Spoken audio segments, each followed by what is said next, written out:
When the town of Black Hollow lost its last resident, it wasn't due to a natural decline or even a significant event like a devastating storm. It was something far worse, something that sent the remaining souls scattering like leaves before a gale. You see, the town itself had become a harbinger of something dark, something evil. It all started when the old church bell rang in the middle of the night.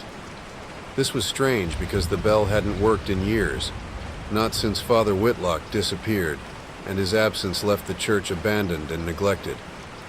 The bell's sudden toll reverberated through the hollow streets, waking every soul with its mournful cry. It wasn't a steady chime, but rather an erratic, desperate clang like a cry for help. I had been living in Black Hollow for about a year at that point. It was a quaint, forgotten place nestled in a valley surrounded by thick woods, a place where time seemed to stand still. The town had a population of just under 50 people, mostly elderly folk who'd lived there their entire lives. I had come to escape the noise and chaos of city life, to find some peace in my work as a writer. But that night, peace was the last thing I found. The night was pitch black with only the faintest sliver of moon peeking through the thick clouds that had rolled in that evening. I remember sitting at my desk, trying to finish a chapter of my latest book, when the bell's toll shattered the silence. The sound was jarring, almost unnatural, and it set my teeth on edge. I stood up from my desk, my heart racing in my chest, and went to the window. From my small cottage, I could see the steeple of the church just down the road. The bell continued to toll, erratic and frantic, like it was being struck by an unseen hand. I wasn't the only one who noticed. Lights flickered on in the houses down the street, and I saw shadows moving behind curtains as people peeked out to see what was happening. A few brave souls ventured out onto their porches, looking towards the church with apprehension. There was a tension in the air, an unspoken understanding that something was terribly wrong. I grabbed my coat and headed outside, drawn to the source of the noise like a moth to a flame. As I walked down the street, I saw others doing the same. An older couple who lived next door, the town's mailman, and a few others I recognized but had never spoken to. We all converged on the church, a small crowd forming in the square beneath the steeple. The bell continued to toll as we stood there, staring up at it in confusion and fear. The sound was deafening up close, each clang reverberating through my bones. But what struck me as most strange was that the bell was moving. It was swaying back and forth as though being pulled by a mighty force. But the bell tower was empty. There was no rope, no mechanism, and certainly no one inside. "What's happening?" the mailman asked, his voice trembling. "Who could be ringing that bell?" the older woman from next door whispered. No one had an answer. We just stood there, helplessly watching as the bell continued its wild dance. It felt like we were waiting for something, for the inevitable conclusion to this nightmare. And then, just as suddenly as it had started, the bell stopped. The silence that followed was worse than the noise had been. It was an oppressive silence, heavy and suffocating. For a moment, no one moved. We were all frozen in place, listening, waiting for something else to happen. But there was nothing, just the quiet of the night and the faint rustling of leaves in the breeze. Then, from the back of the crowd, someone screamed. I turned to see what had caused the commotion, and my blood ran cold. A figure was standing at the edge of the square just beyond the light of the street lamps. It was tall and gaunt, shrouded in a long, tattered cloak that billowed in the wind. Its face was hidden in the shadow of a hood, but I could see the glint of eyes that seemed to glow with an unnatural light. The crowd parted as the figure slowly moved forward, a collective gasp rippling through the group. As it approached, I could feel an icy chill radiating from it, like the very air around it was freezing. The figure stopped just a few feet away from us, and the bell behind it gave one last, final toll. The sound echoed through the square, and the figure raised a skeletal hand pointing directly at the church. "Leave," it said in a voice that was little more than a whisper, but carried with it the weight of 1,000 screams. "Leave this place, or suffer the wrath of those who dwell beneath." The figure's words hung in the air, a dark omen that sent shivers down my spine. I looked around at the others, and I could see the fear etched on their faces. No one spoke. No one dared to defy the figure's command.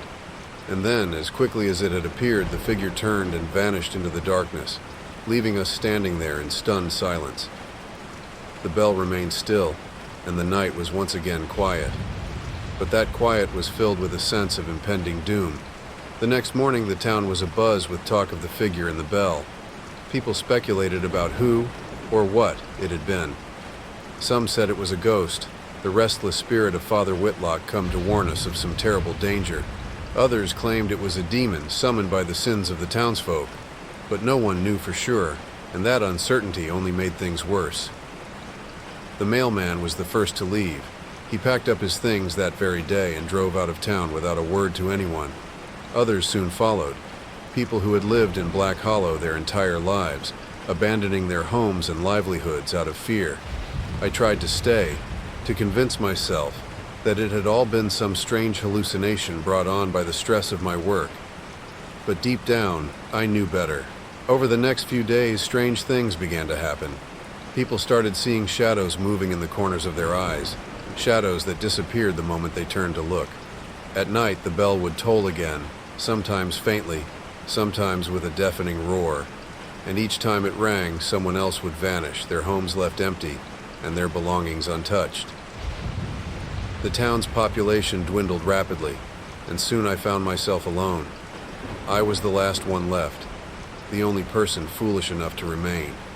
I had nowhere else to go, and a stubborn part of me refused to give in to the fear that had gripped everyone else. But as the days turned into weeks, and the bell continued its haunting song, I began to realize that something was coming, something terrible, something that had been lurking beneath the town, waiting for the right moment to strike. It was on the night of the first snow that it finally happened. I had taken to locking myself in my house every evening, barricading the doors and windows with whatever furniture I could find. I kept a fire burning in the hearth, hoping that the light and warmth would keep the darkness at bay. But that night the fire did nothing to chase away the cold. The air was thick with frost, and the very walls of the house seemed to groan under the weight of some unseen force.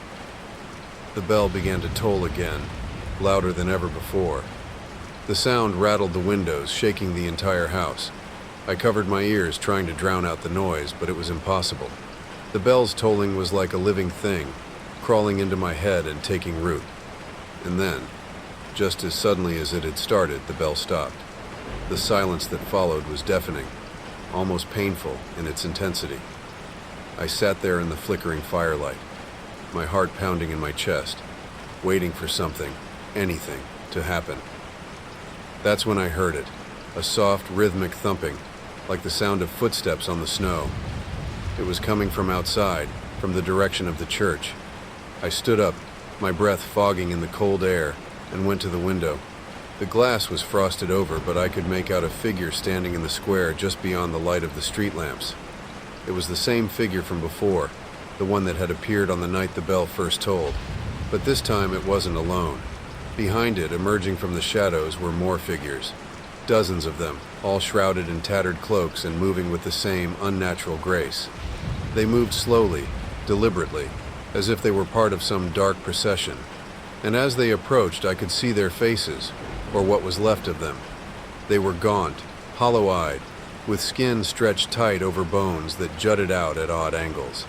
Their eyes glowed with the same eerie light as the first figures, and their mouths hung open in silent screams. They stopped just outside my house, forming a circle around it. I could feel their eyes on me, their gaze piercing through the walls. The fire flickered and sputtered, the flames growing dimmer by the second. And then, the first figure raised its hand, pointing directly at me. "Come," it whispered, its voice echoing through the room. "Come and join us." I stumbled back, my heart racing, but there was nowhere to go. The house was surrounded, and the figures were closing in. I could hear their footsteps now, crunching on the snow, getting closer and closer. I turned and ran, throwing open the door and racing out into the cold night. The wind howled around me, biting at my skin, but I didn't stop. I ran through the empty streets, past the abandoned houses, towards the edge of town. But no matter how fast I ran, the figures were always right behind me, their hollow eyes watching, their footsteps echoing in the darkness. The bell tolled once more, a final mournful cry that seemed to shake the very earth beneath me. And then, everything went black. When I woke up, I was lying in the snow, the cold seeping into my bones. The figures were gone, and the town was silent. I was alone, but I knew that I couldn't stay. I had to leave, had to get as far away from Black Hollow as I could. I stumbled to my feet, my body aching, and began to walk. I didn't know where I was going, or if I would ever find safety. But I knew that I had to keep moving, that if I stopped, the figures would find me. And as I walked, I could hear it, the faint tolling of the bell growing louder with each step. It was following me just as it had followed the others.